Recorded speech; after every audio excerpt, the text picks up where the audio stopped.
একদিন বাড়ি ফিরতে অনেকটা রাত হয়েছিল। বাবা বলেছিলেন, এ কি বেয়াদবি, যতদিন আমার বাড়িতে আছো এসব একদম চলবে না। বিয়ের পর একদিন শ্বশুর বাড়িতে নাচ প্র্যাকটিস করছিলাম। শ্বশুর মশাই এসে বলেছিলেন, এ কি বেলেল্লাপনা, আমার বাড়িতে এসব অ্যালাউ করবো না।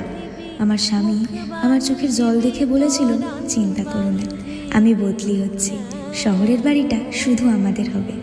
নিজের বাড়ি পেলাম, মন খুলে সাজালাম সে বাড়ি। একদিন হঠাৎ দেখা হলো মিষ্টির সাথে, ওকে নিয়ে এলাম নিজের বাড়িতে। শেষে স্বামী বলেই দিল, আমার বাড়িতে এগুলো আমার একদম ভালো লাগে না।